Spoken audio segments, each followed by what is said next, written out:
Basket, ballerine ou talons, quelles chaussures porter pour aller au boulot? Dans cette toute nouvelle vidéo, je vais répondre à cette question et vous apporter des éléments essentiels dans le choix de vos chaussures au quotidien.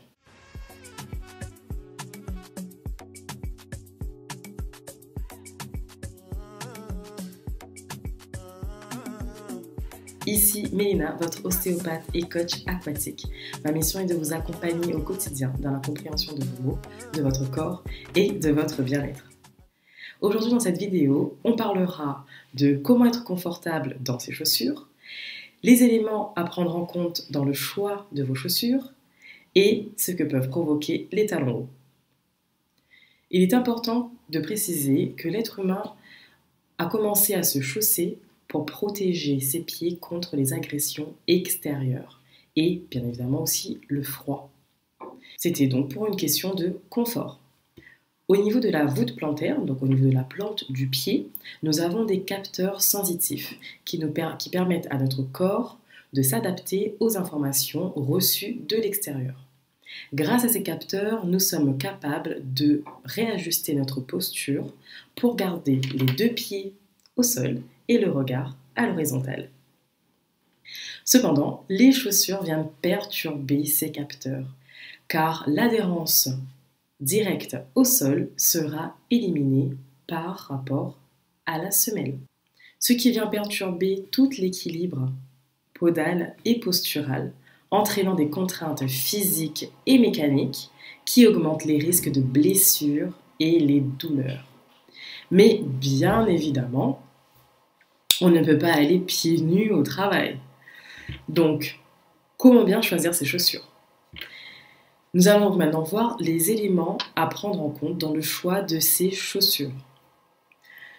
Moi, ce que je peux vous conseiller, c'est d'être au maximum pieds nus. Donc, dès que vous arrivez chez vous, n'hésitez pas à vous déchausser.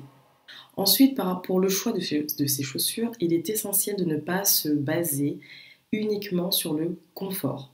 Parce qu'une semelle trop molle va entraîner des perturbations au niveau de ses capteurs sensitifs et donc provoquer des problèmes posturaux par la suite. Ce qu'il faudrait, c'est d'opter pour des semelles qui sont à l'extérieur, les semelles externes, des semelles assez fines, surtout à l'avant, et semi-rigides, car il ne faut pas que la chaussure entrave le déroulé du pas. Il faut aussi éviter de prendre des chaussures avec des reliefs à l'intérieur. Pareil, si vous avez des reliefs à l'intérieur, ça va perturber également les capteurs au niveau de nos pieds. Parce que si vous avez vraiment un problème postural, il faut avoir d'abord un bilan et également des traitements nécessaires pour traiter la posture. Si vous prenez des semelles lambda qui sont communes à tout le monde, ça ne va pas corriger spécialement votre posture.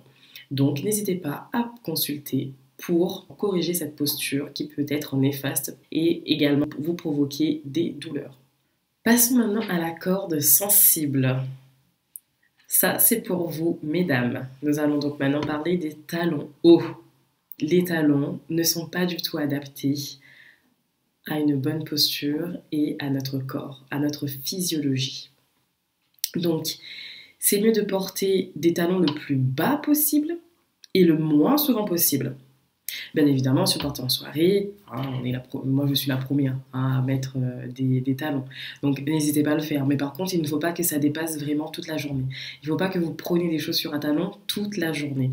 Faites vraiment bien attention à ça. Parce que les talons peuvent engendrer à la longue des microtraumatismes, car ils augmentent la force d'impact au sol, au niveau du pied, des lombalgies chroniques, si ce n'est pas déjà le cas, des corps aux pieds, donc du coup pareil, au niveau des capteurs sensitifs qui seront complètement désinhibés, et également des insuffisances veineuses, car les chaussures talons provoquent des mauvais retours veineux.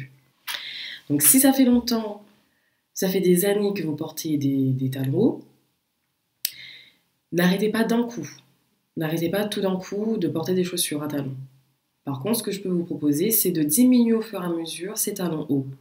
Donc de passer, par exemple, si vous êtes à 9 cm, de passer à 7, pour ensuite passer à 5, et pour finir à entre 1 cm et 0,5 cm. Mais n'arrêtez pas tout d'un coup, ne passez pas de 10 cm à 0 cm. Parce que là, pareil, le corps n'aura pas le temps de se réadapter à cette posture que vous avez eue pendant des années et vous provoquez également des douleurs à la longue. Pour résumer, pour être confortable dans ces chaussures, il faut choisir des chaussures avec des talons le plus bas possible. Optez pour des semelles extérieures semi-rigides et fines. Évitez les reliefs dans la chaussure. Et le point ultime, le meilleur conseil que je peux vous donner, c'est de marcher le maximum possible pieds nus. Dès que possible, enlevez vos chaussures. Surtout quand vous êtes chez vous, n'hésitez pas à vous déchausser. Pour répondre à la question basket, ballerine ou talon, à adopter au quotidien, surtout au boulot. Les talons sont donc à bannir, comme j'ai énoncé précédemment. Et ensuite, les baskets ou les ballerines, n'hésitez pas à revoir donc cette vidéo pour bien prendre note sur les éléments essentiels à prendre en compte dans le choix de vos chaussures. Si vous respectez les critères énoncés dans cette vidéo, votre posture sera préservée. Prochainement, nous allons aborder le sujet de la surcharge mentale, surtout présente chez les femmes, mais également aussi présente chez les hommes. Donc restez bien à l'écoute, restez bien connectés et je vous dis à très vite.